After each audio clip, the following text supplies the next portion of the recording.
ഓണവിപണി അങ്ങനെ പതുക്കെ ഉറക്കത്തിലേക്ക് പോവുകയാണ്. കേരളം, അതായത് ഇന്ത്യയുടെ ജനസംഖ്യയുടെ 2.6% മാത്രമേ ഉള്ളൂ കേരളത്തിലെ ജനസംഖ്യ. പക്ഷേ ഇന്ത്യയുടെ ആകെ ഉപഭോഗത്തിൻ്റെ 10.1% കേരളത്തിൽ.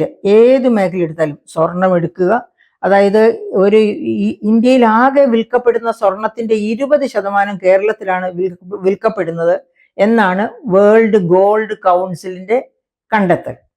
അങ്ങനെ അതുപോലെ വസ്ത്രമാകട്ടെ, ഏത് ഉൽപ്പന്നമാകട്ടെ, 2.6% ഉള്ളൂ മലയാളികളെങ്കിൽ 10.1% അതിൽ കൂടുതലോ, അതായത് ഈ സ്റ്റാറ്റിസ്റ്റിക്സിൽ പിഴവ് വരാം. അപ്പൊ ഈ 10% കൂടുതലുമാകാം കേരളത്തിലെ ഉപഭോഗം. അങ്ങനെയാണല്ലോ കേരളം ഒരു ഉപഭോക്തൃ സംസ്ഥാനം എന്ന, എനിക്കത് സൽപ്പേരെന്ന് പറയാൻ പറ്റില്ല, എന്നെ സംബന്ധിച്ച് അതൊരു ചീത്തപ്പേര് തന്നെയാണ്. കാരണം യുക്തിസഹമല്ലാതെ ആവശ്യമുള്ളതിനും അനാവശ്യത്തിനും വേണ്ടി പോക്കറ്റ് കാലിയാക്കുന്ന ഒരു ജനത തീർച്ചയായിട്ടും യുക്തിസഹമായ ഒരു കാര്യമാണെന്ന് എനിക്ക് തോന്നുന്നില്ല. അതുകൊണ്ട് തന്നെ അതൊരു ഒരു സൽകീർത്തി കൊണ്ടുവരുന്ന കർമ്മമാണെന്നും എനിക്ക് തോന്നുന്നില്ല. അപ്പൊ അങ്ങനെയുള്ള കേരളത്തിൽ നമ്മളൊന്ന് ആലോചിച്ച് നോക്കുക. സ്വർണത്തിന്റെ വിപണി തന്നെ 55,040 രൂപ വരെ വില ഉയർന്നു സ്വർണത്തിന്റെ. ഒരു പക്ഷേ ഏറ്റവും വലിയ ഉയർച്ച ആണ് സ്വർണത്തിനുണ്ടായത്. സ്വർണ വിപണിയിൽ തന്നെ വലിയ വിൽപ്പനയാണ് നടന്നത്. എല്ലാം കൃത്യമായ കണക്കുകളൊക്കെ ഇനിയും വരേണ്ടിയിരിക്കുന്നു. അത് വളരെ കൃത്യമായ കണക്കുകളൊന്നും സ്വർണ്ണ വ്യാപാരികൾ വെളിയിൽ വിട്ടിട്ടില്ല. കാരണം അവർക്ക് ഇതിനൊക്കെ നികുതി കൊടുക്കേണ്ടതാണ്. അപ്പോൾ കണക്കുകളൊക്കെ എങ്ങനെയൊക്കെ വളച്ചൊടിക്കാം എന്നൊക്കെ നോക്കി വളരെ സൂക്ഷ്മതയോടെ മാത്രമേ അവര് വിൽപ്പനയുടെ രീതികളും വിൽപ്പനയുടെ ക്വാണ്ടിറ്റിയും ഒക്കെ, എത്ര കിലോ വിറ്റു അല്ലെങ്കിൽ എത്ര കോടിക്ക് വിറ്റു, ഇത്തരം കാര്യങ്ങളൊക്കെ 7,000 മുതൽ 8,000 കോടി വരെ സ്വർണം വിൽക്കും എന്നായിരുന്നു നേരത്തെ ഓണത്തിന് മുൻപ് ഉണ്ടായിരുന്ന ഒരു പ്രവചനം. അതായത് ഗോൾഡ് വിൽക്കുന്നവരുടെ തന്നെ, വ്യാപാരികളുടെ തന്നെ ഭാഗത്തു നിന്ന് വന്ന ഒരു കമന്റ് ആയിരുന്നു 7,000 കോടി മുതൽ 8,000 കോടി വരെ വിലയ്ക്ക് സ്വർണം ഓണക്കാലത്ത് വിൽക്കപ്പെടുമെന്ന്. അങ്ങനെ വിറ്റിട്ടുണ്ടാകണം. ആ വിൽപ്പന അത്ര കണ്ട് വർദ്ധിച്ചു എന്നതുകൊണ്ടാണല്ലോ സ്വർണത്തിന്റെ വില 53,000 നിൽക്കുകയായിരുന്നു. അത് 55,040 രൂപ വരെ എത്തി എന്ന് പറയുമ്പോൾ, ഒരു പവന്റെ വിലയാണ് ഞാൻ ഈ പറഞ്ഞത് എന്ന് പറയുമ്പോൾ നമുക്കറിയാം തീർച്ചയായിട്ടും അവരുദ്ദേശിച്ചതുപോലെ 7,000 മുതൽ 8,000 കോടി വരെയല്ല, ഒരുപക്ഷെ 9,000 കോടി വരെയോ 10,000 കോടി വരെയോ സ്വർണം വിറ്റുപോയിട്ടുണ്ടാകാം. അതുപോലെ തന്നെ, അതായത് കേരളത്തില് തൊഴിലില്ല മീൻസ് നാമമാത്ര ചെറുകിട ഇടത്തരം സംരംഭങ്ങളൊക്കെ തന്നെ പല കാലഘട്ടങ്ങളിലായി, അതായത് നോട്ട് നിരോധനം, അതിനെ തുടർന്ന് വന്ന കോവിഡ്, ഇങ്ങനെയൊക്കെയുള്ള കാരണങ്ങളുടെ ചുറ്റുവട്ടത്തിൽ അതിൻ്റെയൊക്കെ പ്രഹരമേറ്റ് നമ്മുടെ നാമമാത്ര ചെറുകിട ഇടത്തരം സംരംഭങ്ങളൊക്കെ തന്നെ ഇല്ലാതെയായി. വളരെ കുറച്ചു മാത്രമാണ് ഇപ്പോൾ നിലകൊള്ളുന്നത്. പക്ഷെ നമ്മുടെ മന്ത്രി രാജീവ് ഇത് കേട്ടാൽ പിണങ്ങും. കാരണം അദ്ദേഹം പറയുന്നത് വലിയ തോതിൽ ഈസ് ഓഫ് ഡൂയിങ് ബിസിനസ്സിലെ നിയമപരമായ നോംസ് ഒക്കെ പാലിച്ചുകൊണ്ട് നാം 1-ാം സ്ഥാനത്ത് എത്തിയിരിക്കുകയാണ് എന്ന് പറയും. ശരിയാണ് അദ്ദേഹം പറയുന്നത്. ഇവിടെ കുടുംബശ്രീ മൈക്രോ എന്റർപ്രൈസസ് വളരെ നന്നായി ഫ്ലറിഷ് ചെയ്യുന്നുണ്ട്. ഒരുപക്ഷെ കേരളം ഇപ്പോൾ കഞ്ഞി കുടിച്ച് മുന്നോട്ട് പോകുന്നത് തന്നെ കുടുംബശ്രീ മൈക്രോ എന്റർപ്രൈസസ് ഇത്ര നന്നായി മുന്നോട്ട് പോകുന്നത് കൊണ്ടാകാം. അതുവഴി സ്ത്രീകളെങ്കിലും കുറെ പേര് അവരുടെ ജോലി എന്ന് പറഞ്ഞാൽ ആ ജോലിക്ക് 1,200 രൂപ എന്നൊരു ദിവസം, 1,400 രൂപ എന്നൊരു ദിവസം കൂലി കിട്ടത്തില്ല. പക്ഷെ അന്നേപ്പത്തിനുള്ള വക അവർ ആ മൈക്രോ സംരംഭത്തിൽ നിന്ന് കണ്ടെത്താറുണ്ട്. അതുകൊണ്ട് പട്ടിണിയില്ലാതെ കേരളത്തിന് മുന്നോട്ട് പോകാൻ പറ്റുന്നതും ഈ കുടുംബശ്രീ മൈക്രോ എന്റർപ്രൈസസ് വഴിയാണ്. അപ്പൊ അങ്ങനെയൊക്കെ ഇരിക്കുമ്പോഴാണ് ഈ കുടുംബശ്രീകൾക്ക് പോലും പാരയായിക്കൊണ്ട് ആരാണ് വരുന്നത്? ഈ പറയപ്പെട്ട അന്തർദേശീയ വ്യാപാരികൾ, ആമസോൺ, ഫ്ലിപ്കാർട്ട് തുടങ്ങിയ അന്തർദേശീയ വ്യാപാരികൾ ഇങ്ങോട്ട് വരുന്നു. അങ്ങനെ അന്തർദേശീയ വ്യാപാരികൾ വരുന്നതിന്റെ ആഫ്റ്റർ ഇഫക്റ്റ് എന്താണ്? ആരെയാണ് അത് ബാധിക്കുക? ഇവിടുത്തെ നാമമാത്ര ചെറുകിട ഇടത്തരം സംരംഭങ്ങൾ. നമ്മൾ ഓർക്കണം, ഇന്ത്യയിലെ തൊഴിലിൽ 96% വരെ നൽകുന്നത് നാമമാത്ര ചെറുകിട ഇടത്തരം സംരംഭങ്ങളാണ്. അതായത് 50 കോടി വരെ മൂലധന ശേഷിയുള്ള സംരംഭങ്ങൾ വരും ഇതിനകത്ത്, ഈ പറയപ്പെട്ട ഗണത്തില് MSMEയില്. ആ എന്റർപ്രൈസസ് ആണ് ഇവിടുത്തെ തൊഴിൽ സൃഷ്ടിക്കുന്നത്. ബാക്കി 4 മുതൽ 5% വരെ തൊഴില് ഗവൺമെന്റ് സർവൻസും IT പ്രൊഫഷണൽസും ഒക്കെ ആയിട്ട് വരുന്നുള്ളൂ. അപ്പൊ അങ്ങനെ തൊഴിൽ കൊടുക്കുന്ന ഒരു മേഖലയെ ആഞ്ഞടിച്ച് തകർത്തുകൊണ്ടാണ് ആമസോണും ഫ്ലിപ്കാർട്ടും ഒക്കെ ഇന്ത്യയിലേക്ക് കച്ചവടത്തിന് വേണ്ടി, ഇതൊക്കെ ഡയറക്റ്റ് ഫോറിൻ ഇൻവെസ്റ്റ്മെന്റ് ആണ് എന്ന ചൂതുകളിയായിട്ടാണ് അവർ ഇങ്ങോട്ട് വരുന്നത്. നമ്മുടെ ഗവൺമെന്റിന് ഇതാണ് ട്രേഡ് യൂണിയൻസ് നോക്കേണ്ട കാര്യം. ട്രേഡ് യൂണിയൻസ് ഇതൊന്നും കണ്ടില്ലെന്ന് നടിക്കുകയാണ്. ഇതിന്റെ ആഫ്റ്റർ ഇഫക്റ്റ് അവരുടെ സഹതൊഴിലാളികളെ എങ്ങനെ ബാധിക്കും, ഇവിടുത്തെ നാമമാത്ര ചെറുകിട ഇടത്തരം സംരംഭങ്ങളെ എങ്ങനെ ബാധിക്കുമെന്ന് അവർ മനസ്സിലാക്കണം. അങ്ങനെ മനസ്സിലാക്കിയാൽ BMS തൊട്ടുള്ള സർവ്വ തൊഴിലാളി യൂണിയനുകളും ഇത്തരം കച്ചവടങ്ങൾ, കോമേഴ്സ്, അവര് ലോകത്തിന്റെ ഏത് ഭാഗത്ത് നിന്നും വില കുറഞ്ഞു കിട്ടുന്ന ഉൽപ്പന്നങ്ങളാണ് 10 മടങ്ങ് വില വർദ്ധിപ്പിച്ച് കാണിച്ച് ഇവിടെ കോമേഴ്സ് ആയിട്ട് കൊണ്ടുവന്ന് വിൽപ്പന നടത്തുന്നത്. അങ്ങനെ നമ്മുടെ നാമമാത്ര ചെറുകിട ഇടത്തരം സംരംഭങ്ങളെ തച്ചുടയ്ക്കുക മാത്രമല്ല, ഇവിടുത്തെ ഉപഭോക്താക്കളുടെ പോക്കറ്റാണ് അവർ കാലിയാക്കി കൊണ്ടുപോകുന്നത് എന്ന കാര്യം വിസ്മരിക്കരുത്. ഈ പറയപ്പെട്ട അന്താരാഷ്ട്ര വ്യാപാരികളുടെ കൂട്ടത്തിൽ ഇന്ത്യൻ വ്യാപാരികളും ഉണ്ട്. അങ്ങനെയുള്ള ഒരു ഇന്ത്യൻ വ്യാപാരിയുടെ ഒരു ഉൽപ്പന്നം ഓണ വിപണിയിൽ നിന്ന് ഞാൻ വാങ്ങിച്ചു, ഞാനല്ല വാങ്ങിച്ചത്, എൻ്റെ ഭർത്താവാണ് വാങ്ങിച്ചത്. ഒരു പാക്കറ്റ്, നമ്മൾ പറയാറുണ്ടല്ലോ, an apple A day keeps the doctor away, അതായത് ഒരു ആപ്പിൾ ഒരു ദിവസം കഴിച്ചാൽ ഡോക്ടറെ മാറ്റി നിർത്താം, രോഗങ്ങൾ ഉണ്ടാവില്ല എന്നാണ് ആ ചൊല്ല് ഉദ്ദേശിക്കുന്നത്. റിലയൻസ് ഫ്രഷിൽ നിന്നാണ് എന്ന് ഓർക്കണം ഇത്തവണ. റിലയൻസ് ഫ്രഷിൽ നിന്ന് വാങ്ങിച്ച ആപ്പിളാണ് ഞാൻ ഈ പ്ലേറ്റിൽ നിങ്ങളുടെ മുൻപിൽ കാണിക്കുകയാണ്. ഈ ആപ്പിളിനകത്തേക്ക് ഒന്ന് നോക്കൂ, ഇതൊരു മുറി ആപ്പിളാണ്. ഈ ആപ്പിൾ എത്ര നന്നായിരിക്കുന്നു. ഈ ആപ്പിൾ കഴിച്ചാൽ ഡോക്ടർ അകത്ത് വരണമോ ഡോക്ടർ പുറത്തു പോകണോ? അതായത് ഡോക്ടറെ നമ്മൾ ഇങ്ങോട്ട് അകത്തേക്ക് കൊണ്ടുവരേണ്ടി വരുമോ, അതോ ഡോക്ടർ വരണ്ടാത്ത രീതിയിൽ നാം ആരോഗ്യ സുരക്ഷിതരാകുമോ?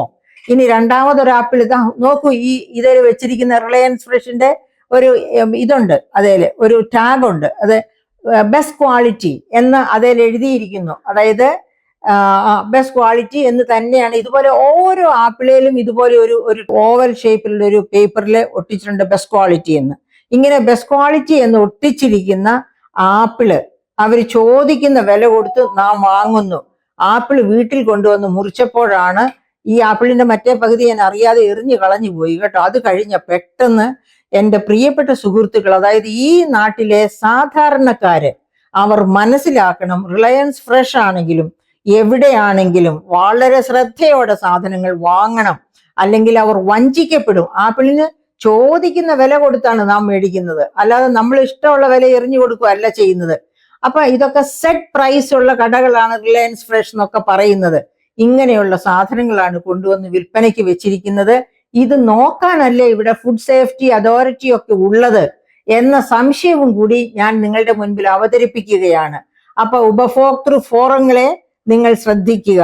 ഇതുപോലെയുള്ള ഉൽപ്പന്നങ്ങൾ ഈ നാട്ടിലെ ജനങ്ങൾ തിന്ന് എന്തോ സംഭവിക്കട്ടെ എന്ന് കരുതുകയല്ല. നിങ്ങളുടെ ഡ്യൂട്ടി, നിങ്ങളെ ഔദ്യോഗിക പദവികളിൽ ഇരിക്കുന്നതാണ്. ആ പദവിയെ ശരിയായ രീതിയിൽ വിനിയോഗിക്കുന്നുവെങ്കിൽ ഇത്തരം കടകൾ പൂട്ടിക്കുകയാണ് വേണ്ടത്. ഞാൻ വീണ്ടും എടുത്തു കാണിക്കുകയാണ്.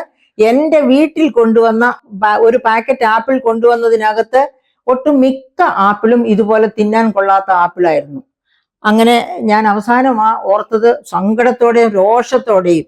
കാരണം നമ്മളൊന്നും ഒരു പൈസ പോലും അപ്രസക്തമായ രീതിയിൽ നമ്മൾ എവിടെ നിന്നും ആരെയും പറ്റിച്ച് വാരി കൂട്ടുന്നില്ല. ചെയ്യുന്ന ജോലിക്ക് തന്നെ കൂലി കിട്ടാത്ത കാലത്താണ് നമ്മൾ ജീവിക്കുന്നത്. ഇന്ത്യയിൽ, പ്രത്യേകിച്ച് കേരളം വിട്ടുള്ള സംസ്ഥാനങ്ങളിൽ ചെയ്യുന്ന ജോലിക്ക് പോലും കൃത്യമായ കൂലി കിട്ടുന്നില്ല. ILO പറഞ്ഞിരിക്കുന്നതിനേക്കാളൊക്കെ എത്ര താഴ്ന്ന കൂലിയാണ് ഇന്ത്യയുടെ ശരാശരി കൂലി എന്ന് പറയുന്നത്. കേരളം അതിന് മെച്ചമാണ് കേട്ടോ. അപ്പൊ എന്തായാലും നാം അധ്വാനിച്ചുണ്ടാക്കുന്ന പൈസയാണ്. ആ പൈസ കൊടുത്ത് ഉൽപ്പന്നങ്ങൾ വാങ്ങുമ്പോൾ അതിന്റെ ക്വാളിറ്റി ഉറപ്പുവരുത്തണം. അത് നമുക്ക് ഓരോ ആപ്പിളും എടുത്ത് ഞെക്കി നോക്കി ഉറപ്പുവരുത്താനൊക്കില്ല. റിലയൻസ് ഫ്രഷ് എന്നൊക്കെ പറഞ്ഞാല് നല്ല സാധനം വിൽക്കുന്ന കട എന്നുള്ള ധാരണ, തെറ്റിദ്ധാരണ, ആ ധാരണയോട് കൂടി ചെന്നാണ് മേടിക്കുന്നതെന്ന്. ശരിയായ ധാരണ എന്ന് കരുതിയ, നല്ലത് എന്ന് കരുതിയ വാങ്ങുന്നത്. ഇതുപോലെ അടി കിട്ടിക്കഴിയുമ്പോഴാണ് നമ്മൾ മനസ്സിലാക്കുന്നത് അത് ധാരണ തെറ്റാണ്. അപ്പൊ ഇവരുടെയൊക്കെ കാര്യം പറഞ്ഞാലോ, റിലയൻസ് ഫ്രഷിന്റെ കാര്യം നിങ്ങൾ നോക്കൂ. എലൺ മസ്ക് ഈ അടുത്ത നാളിൽ വന്ന ഒരു കണക്ക്, എലോൺ മസ്ക് ആദ്യ ട്രില്യനെയർ ആകും എന്ന് വെച്ചാൽ $1,00,000 കോടി ഉടമ. അതാണ് ട്രില്യനെയർ ആവുക എന്ന് പറയുന്നത്. അപ്പം ലോകത്തെ ആദ്യത്തെ ട്രില്യനെയർ ആകുമെന്ന് റിപ്പോർട്ട് 2027 ആദ്യത്തെ ട്രില്യനെയർ ആകാൻ പോകുന്നത് എലൺ മസ്ക്. നിങ്ങൾക്കറിയാം, സ്പേസ് എക്സും ഒക്കെ ആയിട്ട് നടക്കുന്ന ഒരു സയന്റിസ്റ്റും ലോക കോടീശ്വരനുമാണ് അദ്ദേഹം. തൊട്ടടുത്ത വർഷം തന്നെ ഇന്ത്യയിലെ വ്യവസായി ഗൗതം അദാനിയും ട്രില്യനെയർ ആകും. അത് കഴിഞ്ഞാലോ ഏതാനും വർഷങ്ങൾക്കകം ലോകത്തെ 3ാമത്തെ ട്രില്യനെയർ ആയിട്ട് ആര് വരും? നമ്മുടെ മുകേഷ് അംബാനിയും വരും. ഇത് മനോരമ കിടക്കുന്നു, ഇതുപോലെ ഹിന്ദുവിലും ഒക്കെ ഉണ്ട് ഈ വാർത്ത കേട്ടോ. അതായത് സെപ്റ്റംബർ 10 ചൊവ്വാഴ്ചത്തെ പത്രത്തിൽ വന്നതാണ്, ബിസിനസ് പേജിൽ വന്നതാണ്. ട്രില്യനെയർ ആകാൻ പോകുന്നു മുകേഷ് അംബാനി, 3ാമത്തെ ട്രില്യനെയർ കേട്ടോ. ആദ്യത്തെ ട്രില്യനെയർ ആകുന്നത് എലൺ മസ്ക് ആണ്, 2ാമത്തത് അദാനിയാണ്, 3ാമത്തെ ആകാൻ പോകുന്നത് മുകേഷ് അംബാനിയാണ്, വേറൊന്നും സംഭവിച്ചില്ലെങ്കിൽ. അപ്പൊ ഞാൻ പറഞ്ഞു വന്നത്, അങ്ങനെ ട്രില്യനെയർ ആകാൻ പോകുന്ന മുകേഷ് അംബാനിയുടെ റിലയൻസ് ഫ്രഷിൽ നിന്നാണ് ഇത്ര മോശമായ ഉൽപ്പന്നം വിൽപ്പനയ്ക്ക് വെച്ചിരിക്കുന്നത് എന്ന് ഓർമ്മിക്കുക. അപ്പോൾ ഇവരൊക്കെ എവിടെ നിന്നാണ് ഈ ട്രില്യൻസ് ഉണ്ടാക്കുന്നത്? സാധാരണക്കാരന്റെ പോക്കറ്റ് അടിച്ചാണ് ഇവരൊക്കെ ട്രില്യൻസ് ഉണ്ടാക്കുന്നത്. ഇത് കാണാൻ ഇവിടെ ഗവൺമെന്റ് ഇല്ലേ? അത് കാണാൻ ഇവിടെ ഇപ്പൊ ഈ പത്രം ഇവിടെയുള്ള 20 MP മനോരമ വായിച്ചിട്ടുണ്ടാവും. ആ 20 MP മനോരമ വായിച്ച ഈ വാർത്ത കണ്ടാല് അവരൊക്കെ ആലോചിക്കണം. ഈ 144 കോടി 17 ലക്ഷം ജനങ്ങളുള്ള ഇന്ത്യയിൽ 28 കോടിയോളം പേർ അതിദരിദ്രരാണ്. അതിദരിദ്രർ എന്ന് പറഞ്ഞാൽ പല വ്യാഖ്യാനങ്ങളാകാം. പക്ഷേ ഒരു സ്ക്വയർ മീൽ ഒരു ദിവസം കഴിക്കാൻ പാങ്ങില്ലാത്തവരാണ് അതിദരിദ്രർ എന്ന് പറയുന്നത്. 28 കോടിയോളം പേർ അങ്ങനെയുള്ളവരാണ്.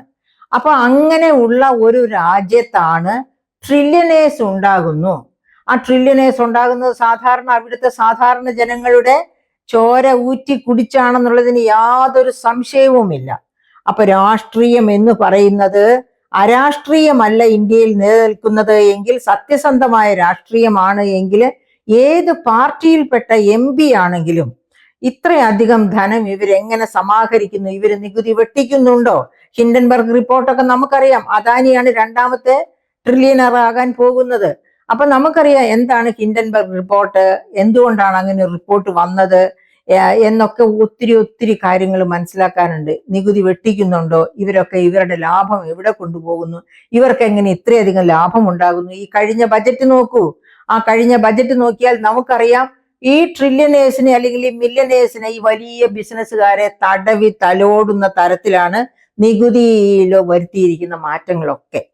അപ്പൊ ഇങ്ങനെയുള്ള ഒരു രാജ്യത്താണ് നമ്മളെ പോലെയുള്ളവർ ജീവിക്കുന്നത്. നമ്മളെക്കാൾ പാവപ്പെട്ടവർ, അതായത് ഈ പറയപ്പെട്ട ചികിത്സാ പദ്ധതിയിലും ഒക്കെ പെടുന്നവർ ജീവിക്കുന്നത്.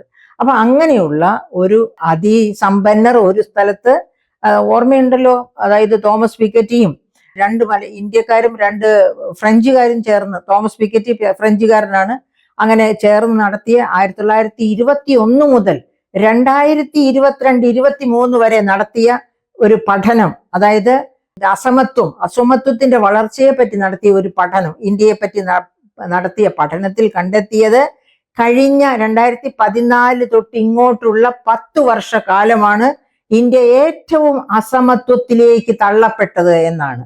അപ്പൊ അങ്ങനെയുള്ള ഒരു രാജ്യത്താണ് ഈ ട്രില്യനർ ആകാൻ പോകുന്ന ഒരു വ്യക്തി ഇതുപോലെ ഉപയോഗശൂന്യമായ ഉൽപ്പന്നങ്ങൾ റിലയൻസ് ഫ്രഷ് എന്ന അദ്ദേഹത്തിന്റെ മേത്തരം കടയിലൂടെ വിറ്റഴിക്കുന്നത്.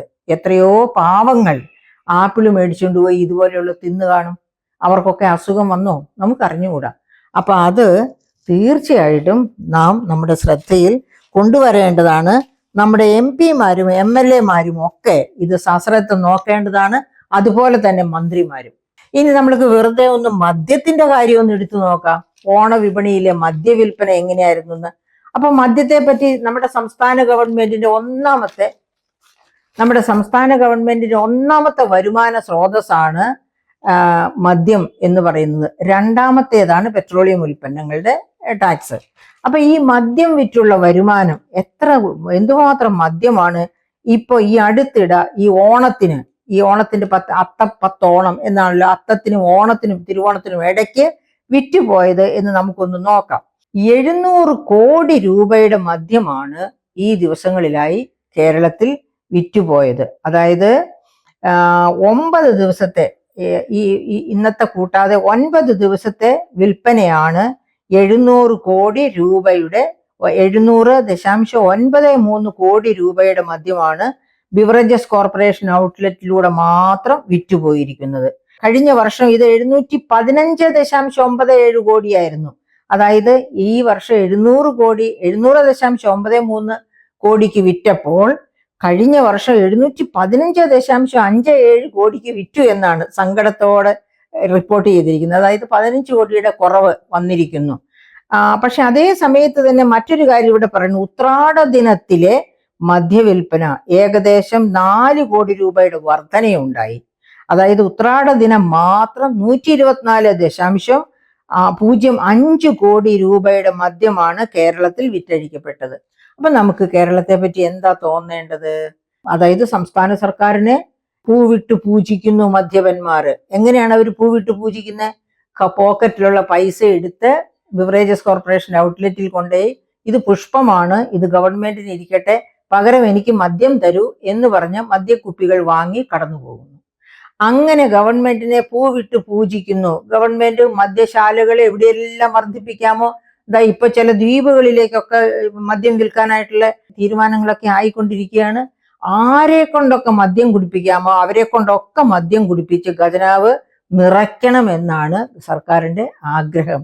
പക്ഷെ എല്ലായ്പ്പോഴും സർക്കാർ ഒരു കാര്യം ഓർക്കണം.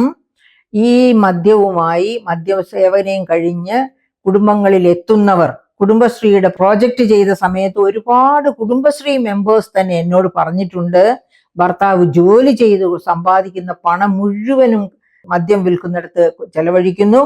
അത് കഴിഞ്ഞ് വീട്ടിൽ വന്നാലോ ഞാൻ ഈ കുടുംബശ്രീ കഷ്ടപ്പെട്ട് ഉണ്ടാക്കി കൊണ്ടുചെല്ലുന്ന അരി അവിടെ വേവിച്ച എന്തെങ്കിലും ഒരു കറി ഉണ്ടാക്കി വെച്ച അതുപോലും തൂവി എറിയുന്നു ഭർത്താവെന്ന് കണ്ണീരോടെ പറഞ്ഞ സ്ത്രീകൾ എത്ര പേരുണ്ടെന്നറിയാമോ? ഈ സർക്കാർ കുടുംബശ്രീയെ ചങ്കോട് ചേർത്തിരിക്കുന്നു എന്നല്ലേ പറയുന്നത്? എന്നിട്ട് എവിടെ പോയി ഈ കുടുംബങ്ങളെ ചേർത്ത് നിർത്താനുള്ള താല്പര്യമില്ലാതെ വരുന്നത്? കുടുംബങ്ങളെ ചേർത്ത് നിർത്തിയിരുന്നെങ്കിൽ ഈ മദ്യത്തിനും മയക്കുമരുന്നിനും എതിരെ ഗവൺമെന്റ് വേണ്ട രീതിയിൽ പ്രവർത്തിച്ചിരുന്നുവെങ്കിൽ കേരളം ഇതിനേക്കാളൊക്കെ എത്രയോ വൈശിഷ്ട്യമാർന്ന ഒരു സംസ്ഥാനമായിട്ട് മാറുമായിരുന്നു. പകരം ഇവിടെ എന്താണ് സംഭവിച്ചുകൊണ്ടിരിക്കുന്നത് നമുക്കറിയാം. ഒരു വലിയ ലഹരി മരുന്നിന്റെ മാഫിയ, മദ്യമാഫിയ, അങ്ങനെ പലതരം മാഫിയകളുടെ ഒരു വിളയാട്ട ഭൂമിയായി മാറിക്കൊണ്ടിരിക്കുകയാണ് കേരളം. അങ്ങനെയുള്ള കേരളത്തില് മദ്യം വിറ്റ് 700 കോടിയോ 714 കോടിയോ എത്ര കോടി കിട്ടിയെന്ന് പറഞ്ഞാലും ഓരോ കുടുംബത്തിന്റെയും നെഞ്ചത്തടിക്കുന്ന ആണിയായിട്ടാണ് ഞാനത് കാണുന്നത്. അവിടെ സമാധാനം വരണമെന്നുണ്ടെങ്കിൽ ഈ മദ്യത്തിനെതിരെ ശക്തമായ നിലപാടുകൾ എടുത്തേ മതിയാവൂ, സർക്കാരായാലും സുബോധത്തോടെ നടക്കുന്ന ജനങ്ങളായാലും.